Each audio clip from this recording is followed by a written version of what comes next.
إذا እንዕዘባ ዘለና ጓል ሰብኣያ ምስ ሓፍታ ብሓደ ከለው ኢድ ከፈንጂ ሓዘቶም እዚ ጥራይ ዘይኮነ ወላዲታ ኣብ ቤት ማእሰርቲ ምስ እተወታ ኣብ ልዕሊኣ ዘስካሕካሕ ፈተነ ቅትለት ፈጸመት ፈጣሪ ግን ዝሰኣኖ የለን እዛ ጓል ካልኣይ ዕድል ሃባ ፊልምና እዛ ምስኪን ጓል ሕነ ስድራኣ ንምፍዳይ እንታይ ከም እትገብርን ኣብ መወዳእታ ድማ ምስቲ ናይ ከተማ ሃብታም ሰብ ከም ዝተመርዓወትን የርእና እታ ፊልም ከም እተስተማቕርዋ ኣይጠራጠርኒ ነታ ቪድዮ ላይክ ቻነልና ድማ ሳብስክራይብ ብምግባር ኣይትረስዑና በልና ትኺልና ናብታ ፊልምና ንእቶ ዛንታና ዝጅምር ሓንቲ ሃንጁ እትበሃል ጽብቕቲ መንእሰይ ጓል እናላለየና ኮይኑ እዛ መንእሰይ ብስድራኣ ኣይትምርዓውን ዲኺ ዝብል ጭቕጭቕ ተደፋፊኣ ንሓደ ዳርጋ ዘይትፈልጦ ሰብ ብታህዋ ክትምርዖ ሃንጁ ስእሊ ምስኣል ብጣዕሚ ትፈቱ ኮይና እናሰኣለት ከላ ሓፍቲ በዓል ቤታ መፅያ ብቴሌፎን ከም እትደለ ዘላ ነገረታ እታ ዝደወለ ሰበይቲ ኣደ በዓል ቤታ ስለ ዝኾነት ምስ መሓዙታ ትመጽእ ስለ ዘላ ገዛ ጽርያ መግቢ ክሰርሕን ኣዘዘታ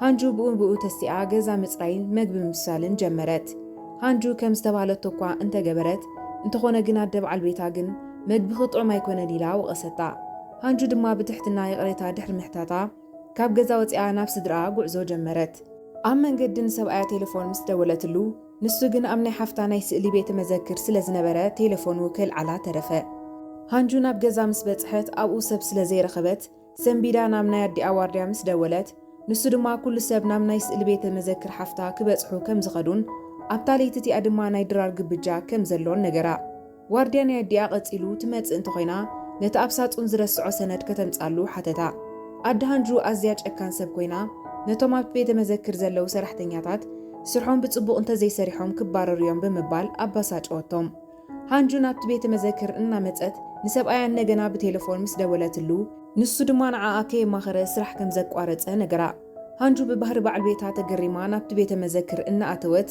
ኣብ ኣፍ ደገ መኪና በዓል ቤታ ደው ኢላ ረኣየታ ናብ ውሽጢ ምስ ኣተወት ድማ በዓል ቤታን ኣቦኣን ንጋዜጠኛታት ቃለ መሕትት ክገብሩ ረኸበቶም ሰብኣያ ስያ ክልክዕ ምስ መጸት ዝነግረክ ኣገዳሲ ነገር ኣሎ ምስ በላ ድሓር ክንዘራረብ ኢና ኢላ ኣበየቶ ጸኒሓ ድማ ነቲ ኣቐዲማ ዝሰኣለቶ ናይ ስድራ ቤት ሰልፊ ስእሊ ወሲዳ ናብ ኣቦሓጉኣ ኣብ እትዘደሉ ዝነበረት ግዜ ሓፍታን ኣዲኣን ነቲ ሰልፊ ርኤን ጽቡቕ ከም ዘይኮነን ስእሊ ምስኣል ደው ከተብሎ ከም ዘለዋን ሓበረኣ ብዘገርም ኩነታት ኣብ ጎነን ዝነበረት ክኢላ ናይ ስእሊ ንሃንጁ እቲ ስእሊ ኣዝዩ ጽቡቕ ምዃኑን ክእለታ ንምምሕያሽ ድማ ንሃንጁ ስእሊ ክኢላታት ቀባእቲ ዳግማይ ክትስእል ኣተባብዓታ ኣብዚ ግዜ እዚ ኣዲ ሃንጁ ቀናእ ከይትበሃል ሃንጁ ስእላ ኣምፅኣ ኣብቲ ጋለሪ ክትሰቕሎ ነገረታ ሃንጁ ብምትእማን ስእላ እናሰቐለት ከላ ሕፁ ሓፍታ ዝኾነ ዶክ መፂዩ እታ ስእሊ ጽብቕቲ ምዃና ግን ከኣ ናይ ብሓቂ ዘይመስሉ ነገራት ከም ዘለዋ ነገራ ከምኡ ስለምንታይ ስድራኣ ዘይፈትውዋ ኢሉ እናሓተታ ከሎ በዓል ቤታ ስያክ ዩሪ ሓፍታን ተጸንቢሮም ዕላሎም ጀመሩ ኣብዚ ግዜ እዚ ዩራ ንሰብኣይ ሓፍታ ከተስሕቶ ጀመረት ድሕሪ ደቓይቕ ሃንጁ ናብ ሽቓቕ ብምኻድ ገጻት ሓፂባ ምስ ተመልሰት በዓል ቤታን ሓፍታን ኣዝዮም ተቐራሪቦም ክዘራረቡ ሪኣ ኣብ መንጎኦም ገለ ነገር ተፈጢሩ ከም ዘለዎ ተጠራጠረት እዚ ከምዚ ኢሉ እንከሎ ልክዕነት ናይቲ ስእልታት ብኽኢላታት ምስ ተፈተሸ እቶም ዝተዳለዉ ስእልታት ንጨረታ ቀረቡ ኣብዚ ግዜ እዚ ግን ቅድሚ ሕጂ ዝገዝአ ሃብታም ሰብ ናይ ሓሶት ስእሊ ሸይጦምን ኢሉ ክሲ ስለ ዘቕረበ ፖሊስ ቅድሚ እቲ ጨረታ ምጅማሩ ነቲ ከባቢ ወረርዎ ናብ መደበር ፖሊስ ካብ ምኻድ ሓሊፉ ካልእ ኣማራፂ ከም ዘይብላ ስለ ዝተረድአት ኣዲ ሃንጁ እውን ናብ ሃንጁ መፅያ እቲ ጉዳይ ወሲዳ ክትእሰረላ ሓተተታ ሃንጁ ግን ኮነ ኢሎም ዘዳለውዎ ነገር ምዃኑ ስለ ዝተረድአት ኣይፋሊላ በዓል ቤታ ክትረክብ ምስ ወፀት ሰብኣያን ሓፍቲ ዝተመርዓኽዋ ኣደንጊጻትኒ ንዓኺ ክቐርብን ሓሲበ እምበር ፈትየ ኣይኮንኩን ኢሉ ክነግራ ከሎ ሰምዓቶ ሃንጁ ድማ ኣብ ሓደ መዓልቲ ብጥልመት ኣዲኣን ሰብኣያን ሓፍታን ተቖጢዓ መኪና እናዘወረት ከላ ምስ ናይ ጽዕነት መኪና ከቢድ ሓደጋ ኣጋጢምዋ ናብ ሆስፒታል ኣተወት ኣብ ሆስፒታል ምስ በጽሐት እቶም ሓካይም ዝከኣሎም ተገበሩ እኳ ግን ከኣ ንስድራ ቤታ ተስፋ ከም ዘይብላን ክፋነዋን ነገርዎም በዓል ቤት ሃንጁ ግን ብኣኣ ከይተገደሰ ኣብ ሆስፒታል ከይተረፈ ንሓፍታ ክቀራረባ ክፍትን ጀመረ እዚ ኸይኣክል ድማ ኣዲኣ ኣብ ውሽጢ ኣትያ ነቲ ኩሉ ገበን ኣብ ልዕሊኣ ብምውራድ ሓራ ንምውፃእ ድማ ንገዛእ ጓላ ክትቀትል ወሰነት ቀፂላ ዘዕበየታ ጓላ ብምዃናን ሕያወይቲ ስለ ዝኾነ ጥራይ ከም እትጸልኣን ድሕሪ ምሕባራ ነቲ ፕላግ ስሒባ ብምውፃእ ንጓላ ክትወስድ ካብቲ ክፍሊ ወፀት ድሕሪ ደቓይቕ ነርስታት መፂኦም ረኣይዋ እሞ ጸገም ከም ዘሎ ተረዲኦም ከድሕንዋ ጎየዩ እንተኾነ ግን ዶንግዮም ስለ ዝነበሩ ህይወት ሃንጁ ብዘይተጸበየ መንገዲ ሓለፈት እቲ ዘገርም ነገር ግን ሃንጁ ቅድሚ ምሟታ ንፈጣሪኣ ሓንቲ ዕድል ክህባ ስለ ዝለመነት ድሕሪ ደቓይቕ ካብ ድቃስ ተበራቢራ حد عمت ندحريت تمليسان نفسها رخبتا فتاري ننجراتا كتعريوم حد عمت ندحريت كتملس كم زجبران نجرات كم زدقمون مستردأت سدران كله زجبر وواجا ختخفلهم حنا ختفديومن والسنة نمرد أزاكل كابدك أسام استبرابرت أبتاز موتت لا عمت زي كونس قدم حد عمتها تبرابيرا هانجو كابدك أسات السيامس بعل بيتا فيلو كتعك المسكدت نسب أي فاليلا أواردتو بدحريو بزعبا مسحفتا زلو مستيراو ركب كم تفلتن فتيما كم زي تمرعون نجرتو سياك دما أبز جزيزي كتمرعو أب إجراتت أمتيمو انت لمناون نساقن برقص كم زي تمرعو نجرتو كت إلى هانجونا بجز أمس كدت حفتان عديان مسدوك فقري كم زلوان أب قرب أوان كم تمرعون كتنجرا خلا سمعتا أبز جزيزي كدم حفتان تفلوت إنهابتا من زخونة أفكار حفتا دوك بمرعو حنا حفتا كتفدي والسنات دحرغت ردما نابتا زمد دوك زخونة ناي لب محاز أدويلا بزعبا دوك حتتتا ناي دوك زمدون دوك تعي ودكوان تخونه بزحات دك أنستيوغن بسنك هابتو كم زدليون أدى دوك دما دوك نيورا كمرعو سلا تدلي كم تيز حسبتو كخون زي حساب مخانو نجرتا هانجوغن زخونه زي كأل نجر كم زي اللمس نجرتا مس دوك تراخيبان حدار حتتتو نسو دما أيفال مسبلة أب نقدن أب حدارن كم اتدقفو كتأمنو جمرت دوك بتبعتان رئسة أمانتاني قرمو مدلاواتا كفلت نافتنا غلو يورا متيا انتي تقبر لخم صفق أريي إلا إنا تقاقت تخلا دوك جن يورا كتهد دحر منقارو نهانجو حيزونا بكفل هوتيل وسدا إذا خمزيلون كلو سياك مسانجو كم استفلالي نسدرابيتو مسنقروم أدستياك نودا التعشى هابتام قوال رغيبكا كمي يركا خمز تقبرنا ناتنا هيوت وين كتكير تخل نيركا بمبال نودا دحر مصرافا ناب هانجو تليفون داويلو يقريتا حتى نقرتو أب تمساسا لإوان هانجون دوكن بحبار نابندا دوك يخدمو نحد عدوم كفالتهم كتسانا نعم بحبار جزيه كحلفو جمرو مسمسيه مستغطع مجمرو هانجو دما أمونكو بدوك تتسقعا دك أسوسدا ليت السخران قديفوا مستبرابرت مس دوك أب حد عرات حوايفهم كم زدك أسو مستستوعلت برئس حفيرا كابتو هوتيل وطعنا بجز أخدت جز أمس بتحت جن صدرا قبل عليهم بزجبرتو دحر موقاسهم أب كفل عاصيهم كم مقطعتي تليفونا وسدولا صدرا هانجو كم نسنتات حيزهم كم زم مقطعتات كقصوات أني حميم هانجو دما نز مقطعتي أزيات تسألون برت ولا كوا أم مقطعت خلاب زي قدس محاز أسئل العلا أب إنترنت كم زلت أفتو تسفخ تجبر جمرت صدرا دوك جن أب ساعتو بممتع نتحبريتا كم مزرقح دوابلو نتصبحيتو نقو دوك نهانجو كمرعو كم زدلي نسدرا بيتو نقرو صدرو جن يورا كمرعو سلازدليو كم زي كون نقرو بخالو جن دما هانجو بمسكوت قلعو رخيبا تليفون كيبوا دحر ملمانا ناب دوك تليفون دويلا كرد نقرتو أدي أدما ناب صالون تصويعا الناس عرفت تغلا دوك مع تصبح كيحو أتوا دحريو هانجو ولا كوان السازع بيوا قوالو من تخونت كمرعوا كم زدلي نقروم أبزق زيزي اتبو بمسممعو نهانجو دوك كمرعوان نزل عالم كم زكنا خنان قال أتولا ندقم سوتو هانجو أبزخو نزل ليكا نقر كحقزكا يخيلي مسبلتو دوك دما أبغنو مهلاوات راي أخل مخانو نقرا زوري لهم درارنا برعون كاللو هانجو بقلتي حنا سدراء كتفديلا كتمرعوا 5 سنات نقرتو دوك بتأمان نتا بمقرام دحر مناقو عمبابا قنت إسوك ألبيت قابرلا نزي سعيبو دما اتوم متأمتي بسممع تسعامو نتصبحيتو نقوا غازيت انيا زخونت محازا هانجو دويلا سئلوم مزراربي سب كم زخونه نقرتا أبزي وان زهانجو دوك ولا كوا أديو انت زي فقدتو نزي حبريتا زي كوانيلو كزرقح كم زقدفو تجنزبت إذا خمزيلون كلو يورا حفتانة تخت مرعوز حسبت ودي حفتاس لازمنت ألتا أزيات قطعت هانجو جن حنا دي أن حفتان كتفديك قريت أسلس تسات زعكتا والحدا أين برن أبزي وان زي أد هانجو عنكفات نمفتارك إن متحدار مفتامو سدرابيت دوكن نايم روح مام زلو أب حقون كن متحدار مفتامو فقادهم كيبو كم زلوهم نقرتهم كأت إلى هانجو نيوري ندوك نخيت مرعوزك على خد جبر مخانا قال أتوت لا بخال وجن دما دوك درال مسادلو نهانجو نابجزو عدما قدم درال مبلعهم زفرموني حدار كونترات رأيا هانجو نتو عد حر مرأيا اتحدارن حد عمت راي كم زخونن سدرهم إيدهم كأتو كم زي كلون أتنقغتو دوك نهانجو أزيو سلس فتوا سلز نبره نتزغربتو حساب تسماميعو كلتيوم نتو عل فرمو دحر درال مبلعهم دوك أوحد جزان كفلن كم زدالو ولا مسر آيا بحدا مسؤخت نبر حتتا نتصبحيتو نقو حلاو دوك نهانجو رأيا ኣብዚ ግዜ እዚ ሕፅኢቲ ስያክ እውን ከም ዝነበረት ዘከረ። እዚ ወረ ኣብ ናይ ዶክ ስራሕ ቦታ እውን እናተዝርጋሐ ምስ ከደ ሓፍቲ ዶክ ብዛዕባ ዝሰሚዓ ብዛዕባ ሃንጁንን ዩሪንን ክትምርምር ጀመረት።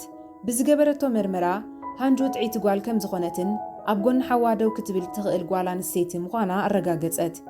ንፅባሒቱ ንጎ ኣደ ሃንጁ ምስ ሃንጁ ክትበኣስን ሃሪማትን ኢላ ክትከሳን ነደ ስያክ ለኣኸትላ። ሃንጁ ምስ ሓፍታ ክትበኣስ ከላ ነደ ሃንጁ ሓላዊኣ ብቪድዮ ቀረፃ። ኣደ ሃንጁን ኣደ ስያክን ነዚ ተንኮል ዝገበራ ንሃንጁ ካብ ዶክ ንምፍልላዩ ነይሩ። ሃንጁ ግን ሕነን ምፍዳይ ቆሪፃ ተሲኣ ስለ ዝነበረት መደበን ብቐሊሉ ዝዕወት ኣይነበረን። ብድሕሪኡ ሃንጁ ገንዘብ ክትረክብ ኢላ ዝሰኣለቶም ስእልታት ድሕሪ ምሻጣ ምስ ኣቦሓጓኣ ክትዘራረብ ናብ እንዳቲ ናይ ስነ ኣእምሮ ሕክምና ኸደት። ኣቦሓጓኣ ግን ከፊእዎ ስለ ዝነበረ ምስ መፀት ሃዲሙ ኣብ ትሕቲ ዓራት ተሓብአ። ምሸት ሃንጁ ምስ መሓዝኣ ድሕሪ ምረኻባ ከመይ ጌራ ልቢ ስድራ ቤት ዶክ ክትስዕር ከም እትኽእል ሓተተታ። ዘመክ ዶክ ዝኾነት መሓዝኣ ንኹሉ ነገር ትውስን ኣደ ዶክ ስለ ዝኾነት ንዓኣ ክትዕወተላ እንተኽኢላ እቶም ካልኦት ቀለልቲ ከም ዝኾኑ ኮይኑ ግን ኣደ ዶክ ግን ተራር ሰብ ስለ ዝኾነት ብቐሊሉ ልባ ክትስዕር ከም ዘይትኽእል ኣጠንቀቐታ። ንፅባሒቱ ሃንጁ ምስ ኣደ ዶክ ተራኺባ ብዘገርም ስነ ስርዓት ሰላም በለታ። እዚ ከምዚ ኢሉ እንከሎ እቲ ብሰንኪ ስንክልንኡ ብደቂ ኣንስትዮ ዝወሓደ ተደላይነት ዘለዎ ሓዊ ዶክ ንእሽቶ ሓዊ ቅድሚኡ ምርዖሎ ኢሉ ቅንኣት ሓደሮሞ ንዶክ ድማ ክኽርየሉ ጀመረ። ብኻልእ ወገን ድማ ኣደ ዶክ ንዩሪንን ሃንጁንን ረኺባ ኣዘራርበተን። ዩሪን ልቢ ኣደ ዶክ ክትስዕር ብምፍታን ከተምስል ክትስዕር ከላ ሃንጁ ግን ነደ ዶክ ነፍሳ ብምምሳልን ዝኣመነቶ ብምዝራብን ነደ ዶክ ኣገረመታ። ኣብ መንጎ እዚ ዶክ ናብቲ ዘለውኦ ክፍሊ መፂኡ ንሃንጁ ድሕሪ ምፅዋዕ ንገዝኦም ክኸዱ ጀመሩ። ኣብ መንገዶም ዶክ ሃንደበት ክንምርዖይና ብምባሎም ወልሓደ ክኣምኖም ስለ ዘይከኣለ ብዝበለፀ ክቀራርቡን ክፋለጡን ከም ዘለዎም ነገራ። ኣብ ገዛ ኮፍ ኢሎም እናዕለሉ ከለዉ ዶክ ክትዛነ ነገራ እሞ መስተ ድማ ሃባ። ካብ ልቡ ከም ዘፍቅራን ስሚዕቱ ሓቂ ምዃኑን ነገራ። በታ ምሸት ድማ ብሓባር ድሕሪ ምሕዳሮም ንጎ ኣደ ዶክ ብሓደ ከም ዝሓደሩ ምስ ረኣየት ምስ ስድራ ቤት ሃንጁ ክትላለ ወሰነት። ነዚ ስዒቡ ድማ ንሃንጁ ኣብ ሓጉኣ ሒሽዎ ስለ ዝነበረ ናብኡ ምምኻድ ነቲ ሓዳር ክፈቅድን ከም ዝምርቓን ገበረቶ። ኣደ ሃንጁን ሓፍታን ሃንጁ ኣብ ሓጉኣ ከም ዝፈቐደ ምስ ሰምዓ ኣዝየን ተቖጥዓ። ድሕሪ መዓልታት ስድራ ቤት ዶክን ሃንጁንን ንመላለይ ተራኸቡ። ኣብቲ ፕሮግራም ኣደ ሃንጁ ንሃንጁ ኣብ ዝረኸበታ ኣጋጣሚ ክትፀርፋን ከተዋረዳን ተመጣጠረት። ኣዝማድ ዶክ ግና ንሃንጁ ብምድጋፍ ርእቶኦም ክህቡ ጀመሩ። ሃንጁ ኣብ ዝተገብረላ ደገፍ ብምትእማን ንዓባዩ ንዶክ ካብ ቤተ መዘክር ዝተዓደገ ስእሊ ከም ህያብ ሃበታ። ኣደ ሃንጁ እቲ ስእሊ ኣዝዩ ክቡር ምዃኑ ምስ ኣስተብሃለት ፌክዩላ ከተናሽዋ ፈተነት። እቲ ዕንደራ እናገደደ ምስ ከደ ሃንጁ ነዲኣ ፀዊዓ ሓዳራ ከተባላሹ ትገብሮ ፈተነ ደው ዘይተብሎ እንተኾይና ናብ ቤት ማእሰርቲ ከም እትኣቱ መርትዖታት ብምሃብ ኣፈራርሓታ። ኣደ ሃንጁ ንዩሪ ንምሕጓስ ሓዳር ሃንጁ ዘይትቕበሎ ኮይና ኣቦኣ ግን ዝደልዮ ነገር ምስ ሃብታማ ስድራ ቤት ምዝባድ ብምዃኑ ዝኾነት ጓሉ ንዶክ እንተትምርዓ ኣይግድሶን እዩ። እቲ መደብ ምስ ተወድአን ናብ ገዝኦም ምስ ተመልሱን ዩሪ ኣዲኣ ከምቲ ዝድለ ነቲ መደብ ከም ዘየበላሸቶ ፈሊጣ ምስ ስያክ ተራኺባ ሕነ ንምፍዳይ ኣብ ልዕሊ ሃንጁ እንታይ ክገብሩ ከም ዘለዎም እናተዘራረበት ኣልኮላዊ መስተ ክትሰትዩ ጀመሩ። ብኻልእ ወገን ድማ ስድራ ቤት ዶክ ተኣኪቦም ኩሎም ብሓደ ድምፂ ዶክ ንሃንጁ ክምርዓዋ ፈቐድሉ። ዓብ ሓዊ ንዶክ ቹናክ ግን ብሓዳር ዶክ ፈፂሙ ሕጉስ ኣይነበረን።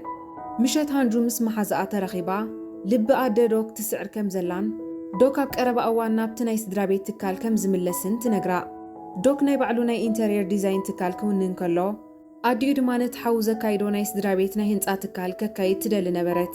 ብኻልእ ወገን ድማ ኣደ ሃንጁ ቅድሚ ሙራዳ ነቲ ናይ ሓሶብ ስእልታት ካብቲ ቤተ መዘክር ብጥንቃቐ ኣለየቶ እሞ እዚ ከምዚ ኢሉ እንከሎ ስያክ ሃንጁ ናብ ገዛ ዶክ ክትከይድ ከላ ንብረታ እናዓሸገት ከላ መፂኡ ብድሕሪ ምሕጋዙ ሓቑፉ ይቕረታ እናሓተታ ከሎ ዩሪ ድማ ተሓቢኣ ትስእሎም ነበረት።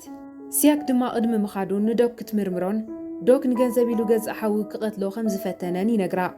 ሃንጁ ድማ ብምግራም ንመሓዝኣ ብዛዕባ ዝሰማዓቶ ምስ ሓተተታ ብዛዕባ እዚ ጉዳይ ብዘይካ ሕምየት ንጹር መርትዖ ከም ዘየለ ነገረታ። ዶክ ንሓውን ተጻረርቲ ኮይኖም ሓዊ ዶክ ድማ ምስ ትካል ዶክ ክሰርሕ ኣይደልን እዩ። እዚ ከምዚ ኢሉ እንከሎ ኣደ ዶክ ምስ ኣቦ ሃንጁን ዓባይን ተራኸበት። ሃንጁ ንወዳ ትኽክለኛ ሰበይቲ ምዃና እውን መርመረት። ሃንጁ ኣብ ሓጉኣ ምስ በፅሓቶ ሓላው ናይ ኣዲኣ ረኺባ ክስልየላ ተሰማምዐት። ቀፂላ ምስ ኣደ ዶክ ምግቢ ትሰርሕ ነበረት። ኮይኑ ግን ዝሰርሓቶ መግቢ ብዙሕ ጥዑም ስለ ዘይኮነ እቶም ሰራሕተኛታት ክላገጹላ ከለዉ ኣደ ዶክ ግን ደንገጸትላ። ዶክ ምሸት መጽኡ ነቲ ሃንጁ ዝሰርሓቶ ምግቢ ምስ ጣዕመ ስለ ዘይጣዕሞ ንወድላ ዳልዩ ብሓባር ክበልዑ ጀመሩ። ድራር እናበልዑን ከለዉ ጽምብል መርዓ ክገብሩ ከም ዘለዎም ነገራ። ሃንጁ ግን ከካብድ ከም ዘይብሉን መርዓ ክንድኡ ኣገዳሲ ከም ዘይኮነን ነገረቶ። ካብ መጀመርታ መርዓ እንታይ ይዓብስ። ብኻልእ ወገን ድማ ዩሪ ንሓዊ ዶክ ፀዊዓ ክትስሕቦ ኣብ እትፍትነሉ እዋን ገዲፍዋ ኸደ። ዩሪ በት ዘጋጠመ ነገር ሓፊራ ንነብሳ ክትቀትል ፈተነት። ኮይኑ ግን ሃንጁ ረኺባ ናብ ሆስፒታል ወሰደታ። ዩሪ ካብ ድቃሳ ምስ ተበራበረት ነዲኣን ሃንጁ ደው ከተብላ ስለ ዘይከኣለት ፀረፈታ። እዚ ከምዚ ኢሉ እንከሎ ሓዊ ዶክ ናብ ሃንጁ ቴሌፎን ደው ኢሉ ቆፀራ። ኣብ ተመሳሳሊ ቦታ ንዶክ ፀዊዕዎ ስለ ዝነበረ ዶክ ብዛዕባ እቲ ቦታቲ ሕማቕ ዝኽሪ ስለ ዝነበሮ ርእሱ ስሒቱ ወደቐ። ሃንጁ ነዚ ምስ ረኣየት ንዶክ ናብ ሆስፒታል ወሰደቶ። ዶክ ምስ ተበራበረ ድሓን ስለ ዘሎ ናብ ገዝኡ ክኸይድ ከም ዝኽእል ተነግራ። ንጽባሒቱ ንግሆ ናይ ስነ ኣእምሮ ሓኪም ናብ ገዝኦም መጽያ ዶክ ብሰንኪ ሕማቕ ዝኽሪ ምኽንያት ሃልዋቱ ከም ዘጥፈን ተኸታታሊ ሕክምና ከም ዘድልዮ ነገረታ። ዓባይ ዶክ ምስ ሃንጁ ዳግማይ ምስ ተራኸበት ብጉርሒ ንሃብቶም ኢላ ከም ዘይቀረበቶም ኣረጋገጸት። ብድሕሪኡ ንመላእ ስድራ ቤት ኣኪባ ሃንጁ ነቲ ፈተና ስለ ዝሓለፈቶ ኣብ ቀረባ እዋን ከም ዝምርዓው ነገረቶም። ብኻልእ ወገን ድማ ኣደ ሃንጁ ድራር ኣዳልያ ንዶክን ሃንጁን ዓደመቶም። ኣብቲ ናይ ድራር መደብ ዩሪ ሕማቕን ትሕትና ዝጎደሎ ባህርን ምስ ረኣየት ኣቦኣ ልክዕ ከም ዓባይ ሓፍታ ዳምዳም ኢላ ሃብታም ወዲ ክትምርዖ ነገራ። ለይቲ ኣቦ ሃንጁ ንበዓልቲ ቤቱ ፀዊዑ ንሃንጁ ነቲ ቤተ መዘክር ስነ ጥበብ ናይ ምምሕዳር ሓላፍነት ክህባ ነገራ። ንጽባሒቱ መዓልቲ መርዓ ስለ ዝተቖፅረ ሃንጁ ክትዳለዎ ትጅምር። ክዳን መርዓ እናመረፀት ከላ ሲያካ እንደበት መጺኡ ፀረፋ። ኣደ ሃንጁ ምስ ሓዊ ዶክ ተራኺባ ኣብ ዝኾነ ኩነታት እቲ መርዓ ክካየድ ከም ዘይብሉ ኣእመነቶ። ዩሪ ኣብ ክንዲ ንኻልኦት ደቂ ተባዕትዮ እትሃድን ንሓዊ ዶክ ዕውትን ሃብታምን ስለ ዝኾነ ዓይና ኣብኡ ኣውደቐተን። ድሕሪ ቀትሪ ሓዊ ዶክ ምስ ሃንጁ ተራኺቡ እናተዛረባን ከሎ ዶክ ጣልቃ ኣትዩ ደፊኡ ኣብ መሬት ኣውድቆ። ዩሪ ናዲኣ ናብ ዓባይ ዶክ ከይደን ንዩሪን ሓዊ ዶክ ክትምርዓዎ ሓተታ። ብኻልእ ወገን ድማ ዓባይ ዶክ ንሂንጁ ብዛዕባ ሓቀኛ ስድራኣ ክትፈልጥ ሓገዘታ። ኣባ ሓጓኣን ሓንቲ ነፍሰ ጾር ብሓደጋ ብምቕታሉ ንሃንጁ ከም ካሕሳ ኸዕብይዋ ከም ዘወሰድዋን ድሕሪ ቁሩብ ግዜ ድማ ሕማም ኣእምሮ ከም ዝሓመመን ፈለጡ። በታ መዓልቲ ምሸት ሃንጁ ንኣባ ሓጓኣ ክትበጽሖ ኸላ ኣዲኣ ስለ ዝመጸታ ተሓብአት። ተሓቢኣ ምስ ሰምዐት እቲ ዝዕበያ ኣቦኣ ጥራይ ዘይኮነስ እቲ ሓቀኛ ስጋዊ ኣቦኣ ምዃኑ ሰምዐት። ነቲ ሰምዓቶ ክትኣምኖ ስለ ዘይከኣለት ጥራይ እግራ ናብ ገዝኣ ትኸይድ ስለ ዝነበረት ፖሊስ ጽልልትያ ብምባል ኣብ ትሕቲ ቁፅጽር ኣተውዋ። ዶክ መጺኡ ካብ ትሕቲ ቁፅጽር ፖሊስ ድሕሪ ምውሳዱ ገዛ ምስ በጽሑ እግራ ሓጺቡ ኣደቀሳ። ድሕሪ መዓልታት እቲ ትጽቢት ዝግበረሉ ዝነበረ መርዓ በጽሐ። ኣብ መዓልቲ መርዓ ሃንጁ ተቖጢዓ ንናይ ኣዲኣ ምትላል ክትሰብር ክትብል ዶክ ደው ኣበላ። ዶክ ሃንጁ እንተዘይቀተልኳ ምስ በለት ሕነ ከም ዝፈደላ ነጊሩ ኣህድኣ። ኣብ መወዳእታ እቶም መጻምድቲ ከይፈላለዩ ተኣማሚኖም ስነ ስርዓት መርዓ ፈጸሙ። ዩሪ ነቲ ስነ ስርዓት መርዓ ከተበላሽዎ ቬሎ ተኸዲና መጸት። ግና ዝግደሰላ ሰብ ኣይነበረን። ድሕሪ መርዓ ኣብ ገዝኦም ምስ ኣተው ክልቲኦም ኣብ መንጎኦም ፍቕርን ሓልዮትን እኳ እንተሃለወ ሓዳሮም ኣብ ውዕልን ስምምዕን ዝተመርኮሰ ምዃኑ ምስ ተረድኡ ብተግባራቶም ሓፈሩ። ንጽባሒቱ ሃንጁ በይና ኮይና ንነፍሳ ክትዛነ ኣብ ገምገም ባሕሪ ኸደት። ዶክ ተኸቲልዋ ብድሕሪኣ ምስ መጸ ንሱን ሓውን ቆልዑ ከለዉ ክበኣሱ ከለዉ ሓዊ ወዲቑ ስንኩል ከም ዝኾነ ኣዕለላ። ብድሕሪኡ ብሰንኪ ውዕል ዘይኮነስ ከም ዘፍቅራን ከም ዝተመርዓዋ ነገራ። ብኻልእ ወገን ድማ ዩሪ ናብ ክለብ ከይዳ ክትዘናጋዕ ድሕሪ ምጽንሓ ናብ ሲያክ ደው ኢላ ንኽመጽእ ነገረቶ። እቶም መናእሰይ ከሸግርዋ ከለዉ ሲያክ ድሕሪ ምክልኻሉ ደገ ወፂኡ ንሕድሕዶም ክሰዓሙ ጀመሩ። ሽዑ ምሸት ሃንጁን ዶክን ብሓባር ክድቅሱ እኳ እንተደለዩ ክልቲኦም ተሓፋፊሮም ግን ኣብ መወዳእታ በበይኖም ሓደሩ። ኣብ ተመሳሳሊ ግዜ ሲያክን ዩሪንን ብሓባር ሓደሩ። ዩሪ ግን ምስ ሲያክ ርክብ ክትጅምር ኣይትደልን እያ።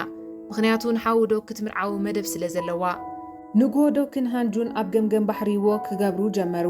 ሽዑ ምሸት ክድቅሱን ከለዉ ሃንጁ ብዛዕባ ኣቦኣን ስድራን ነጊራ ኣብ ህይወታ ማንም ሰብ ብምሉእ ልባ ኣሚና ከም ዘይትፈልጥ ነገረቶ። ዶክ ምስ ሰምዓ ንነፍሳ ከተሕድስ ዘድልያ ግዜ ክህባ ከም ዝኾነ ቃል ኣተወላ። እዞም መጻምድቲ ብፍቕሪ ተሰዓዒሞም ንመጀመርታ ግዜ ብሓባር ሓደሩ። ንጽባሒቱ ሃንጁ ናብ ኣባ ሓጓኣ ኸይዳ ብዛዕባ ኣቦኣ ከተጻሪ ጀመረት። ኣባ ሓጓኣ ድማ ኣቦኣ ባዕሉ ናይ ብሓቂ ኣቦኣ ምዃኑን ከም ዘይፈልጥ ነገራ። በታ መዓልቲ ምሸት ዶክን ሃንጁ ናብ እንዳ ኣቦኣ ሃንጁ ድራር ተዓዲሞም ምስ ከዱ ኣቦ ሃንጁ ድማ ንሃንጁ ካብ ሕጂ ንድሓር ቤተ መዘክር ስእሊ ከተካይድ ሓላፍነት ሃባ። ብድሕሪ እዚ ዩሪ ኣዝያ ተቖጢዓ ንሓዊ ዶክ ብምምርዓው ኣብ ልዕሊ ሃንጁ ሕነ ክትፈዲ ወሰነት። ብኻልእ ወገን ድማ ኣደ ዶክ ሃንጁ ክሳብ ክንደይ ግፍዕ ከም ዝበፅሓ ምስ ሰምዐት ኣዝያ ሓዚና ከም ጓላ ክትከናኸና ቃል ኣተወትላ። ንፅባሒቱ ኣብ ድራር ሓዉ ዶክን ዩሪንን ተኣኪቦም ንኹሉ ሰብ ከም ዝምርዓዉ ነገርዎም። ኣብዚ ግዜ እዚ እቶም ኣሕዋት ክበኣሱ ከለዉ እቲ ዓባዮም ኣዝያ ተቆጢዓ ንኽልቲኦም ካብ ገዛ ክወፁ ነገረቶም። ዩሪ በቲ ጨካን ባህርያት ሓዉ ዶክ ባህኳ እንተዘይበላ ንሃንጁ ግን ሕነ ክትፈዲ ቆሪፃ ስለ ዘላ ነቲ ብድሆ ክትገጥም ወሰነት። ንፅባሒቱ ሃንጁ ከም ኣላይት ቤተ መዘክር ስነ ጥበብ መጠን ሪፖርተራት መፂኦም ክበፅሑ ዓደመቶም። ቀፂላ ሓንቲ ካብተን ክቡራት ስእልታት ወሲዳ ነቲ ዝስልየላ ዝነበረ ናይ ኣዲኣ ሓላዊ ሃበቶ። ብድሕሪኡ ድማ ሓደ ኣገዳሲ ሓበሬታ ነገራ። እዚ ከምዚ ኢሉ እንከሎ ሃንጁ ብዛዕባ ኣቦኣ ከም እትሕሱ ኣምሲላ ሓቀኛ ኣቦኣ ንምርግጋፅ ክሕግዙ ዝኽእሉ ሰነዳት ደለየት። እቲ ቦ ንዩሪ እውን ፀዊዑ ነገራት ቅድሚ ምብልሻዎም ምስ ሓዊ ዶክ ዘለዋ ርክብ ከተቋርፅ ነገራ። ንፅባሒቱ ኣደ ሃንጁ ኣብ ባሓጉኣ ሓድሽ ደብዳቤ ፅሒፉ ካብ ሆስፒታል ከም ዘምለጠ ሰምዐት። ብኻልእ ወገን ድማ ዶክ ናይ ስድራ ቤቱ ናይ ኮንስትራክሽን ኩባንያ ይኸስር ስለ ዝነበረ ነቲ ናቱ ኩባንያ ሓደ ሰራሕተኛ ክቆፃፀረሉ ተኪኡ ዶክ ናብ ናይ ስድራ ቤቱ ኩባንያ ምስራሕ ጀመረ። ኣብ ተመሳሳሊ እዋን ስያክ ናብ ገዛ ዶክ ተሓቢኡ ብምእታው እናፈተሸ እንከሎ ዶክን ሂጁንን ንሓደ ዓመት ጥራይ ከም ዝተመርዓዉ ዝገልጽ ሰነድ ውዕል ሓዳር ረኸበ። መዓልታት ንሓለፈ ምስ ከደ ዶክን ሂጁንን ብዝያዳ እናተቐራረቡን ብሓደ ጽቡቕ ግዜ ከሕልፉን ጀመሩ። ዶክ ናብ ትካል ስድርኡ ተመሊሱ ነቲ ክፈርስ ዝቐረበ ንግዲ ህንፃ ዳግማይ ክቕጽሎ ጀመረ። ሓደ መዓልቲ ሂንጁ ካብ ስራሕ ክትምለስ ከላ ስያክ ክዛረባ ምስ መፀ ዶክ ሃንደበት መፂኡ ካብ ጥቓ በዓልቲ ቤተ ይረሓቕ ኢሉ ንሃንጁ ሒዙዋ ኸደ። በታ ምሸት እቲኣ ግን ስድራ ቤት ዶክ ብዛዕባ እቲ ሃንጁን ዶክን ዝተመርዓውሉ ውዕል ሓዳር ሰምዑ። ኣብዚ ግዜ እዚ ተዓባዩ ክትሓምም ከላ ኣዝማት ዶክ ብተግባራቶም ኣዝዮም ሓዘኑ። ብኻልእ ወገን ድማ ዩሪ ብዛዕባ እቲ ውዕል ኣብ ኢንተርነት ተዘርጊሑ ክዝረበሉ ገበረት። ኣብዚ እዋን እዚ ሓላዊ ኣደ ሂንጁ ንሂንጁ ደው ኢሉ ድሕሪ ዝኹሉ መን ከም ዘሎ ነገራ። በዚ እዋን ድማ ምሸት ኣብ ናይ ቤት ትምህርቲ መግቢ ኣደ ዶክ ምስ ሓንቲ ሰበይቲ ተባእሰት። ኣብዚ እዋን ሂንጁ ምስ ኣደ ዶክ ተደሪባ ጣልቃ ብምእታው ምስታ ሰበይቲ ተባእሰት። እታ ሰበይቲ ምስ ከደት ዶክ ናብ ገዛ መፂኡ ብዛዕባ ሓደ ዛንታ ወላ እኳ ሃንደበት እንተትምርዓዉ ከመይ ከም ዘፍቅራ ግን ነገራ። ንፅባሒቱ ኣደ ዶክ ምስ ኣደ ሂንጁ ተራኺባ ኣብ ሓዳር ዶክ ጣልቃ ከይተኣቱን ዩሪ ምስ ሓዊ ዶክ ክትገብሮ ሓዳርን ዘይሕሰብ ምዃኑ ነገረታ። ኣብዚ እዋን ኣደ ሂንጁ ኣዝያ ተቆጢዓ ንሓዊ ዶክ ደው ኢላ ኣዲኡ ከም ዝኣበየት ነገረቶ። ኣብታ መዓልቲ እቲኣ ኣብ ሰዓት ምሳሕ ዶክን ሓውን ንኽዕረቑ ናብ እንዳ ዓባዮም ከዱ። ሓዊ ዶክ እውን ነዲኡ ብምውቃስ ንዶክ ከም ትድግፎን እቲ ሃብታ ንዕኡ ከተውርሶ ከም እትደሊን ተዛረበ። ኣደ ዶክ ዝበሎ ሓቂ ምዃኑ ብምእማን ቅድሚ ዓመታት ሓዊ ዶክ ንዶክ ክቐትሎ ዝፍትን ቪድዮ ኣርኣየቶም። ዓባዮም ብሕርቃን ቴሌፎና ምስ ደርበየት ፀቕጢ ደማ ይውስኽ እሞ ሓመመት። ምስ ሓወየት ድማ ንዶክን ንሓውን ፀዊዓ ንዝቕፅል ዓመት ኣበርቲዖም ክሰርሑን ድሕሪ ዓመት ድማ ኣካያዲ ናይቲ ስራሕ መን ከም እትመርፅ ነገረቶም። ዶክ ናብ ገዝኡ ምስ ተመልሰ ምስ በዓል ቤቱ ጽቡቕ ግዜ ክሕልፍ ጀመረ። ንፅባሒቱ ዶክ ንስያክ ረኺቡ ናብ ገዝኡ ዘሊሉ ከኣቱ ከሎ ዘርኢ ቪድዮ ኣርኣዮ። ክሲ ከም ዝምስርተሉ ድማ ነገሮ። ስያክ ድማ ንጌግኡ ባዕሉ ተሰኪሙ ብድሕሪ ዝኹሉ ዩሪ ከም ዘላ ከይተዛረበ ተረፈ። ዶክ ቀፂሉ ብዛዕባ ዩሪን ሓውንን ርክብ ክነግሮ ከሎ ስያክ ዩሪ ነዚ ኩሉ ግዜ ክትጥቀመሉ ከም ዝፀንሐት ዘከረ። ብኻልእ ወገን ድማ ሃንጁ ካብ ሓደ ሼፍ መሓዛኣ ምግቢ ምስራሕ ተማሂራ ንግሆን ዓባይ ዶክ ጥዑም መግቢ ሰርሓትላ። ኣብዚ እዋን እዚ እቲ ዓባዩ ሃንጁ ክሳብ ክንደይ ንፍዕትን በላሕን ምዃና ተገንዘበት። ሽዑ ድሕሪ ቀትሪ ሓላዊ ኣደ ሃንጁ ንሃንጁ ናብታ ህፃን ከላ ተዕብያ ዝነበረት ሞግዚት ወሰዳ። እታ ሞግዚት ንሃንጁ ምስ ረኣየታ ብሓጎስ ሰላምታ ብምሃብ ኣዲኣ ቆልዓ ከላ ክትምርዛ ከም ዝፈተነት ነገረታ። ቀፂላ ድማ ዝወለደታ ሓቀኛ ኣዲኣ ብሓዊ ከም ዝሞተትን ጠንቂ ናይቲ ባርዕ ከም ዘይተፈልጠን ነገረታ። ኣብ ተመሳሳሊ ግዜ ዩሪ ምስ ሓዊ ዶክ ብምኻድ ንኽምርዓዋ ከተእምኖ ፈተነት። ሓፍቲ ስያክ እውን ገዛ ፍሪሳ ተባሂላ ናብ ቤት ማእሰርቲ ኣተወት። ስያክ ድማ ምእሳር ሓፍቱ ምስ ሰምዐ ንዩሪ ሓገዝ ሓተታ። ዩሪ ግን ካብ መጀመርታ ጀሚራ ክትጥቀመሉ ከም ዝፀንሐት ትነግሮ እሞ ቴሌፎን ዓፀወቶ። ስያክ ወል ሓደ ካልእ ኣማራፂ ከም ዘይብሉ ምስ ተረድአ ኣብ እግሪ ሃንጁን ወዲቑ ንሓፍቱ ከተድሕና ለመና። እዚ ከምዚ ኢሉ እንከሎ ኣብ ኣኼባ ቦርድ ኣካየድቲ ሓዊ ዶክ ንዶክ ሓበሬታ ናብ ኢንተርነት ብምቕራብ ክወቕሶ ፈተነ። ዶክ ድማ እቲ ሓበሬታ ብሓደ ምስኡ ዝተፋነን ትካል ዝዝርጋሕ ናይ ሓሶት ሓበሬታ እዩ ብምባል ንነፍሱ ተኸላኸለ።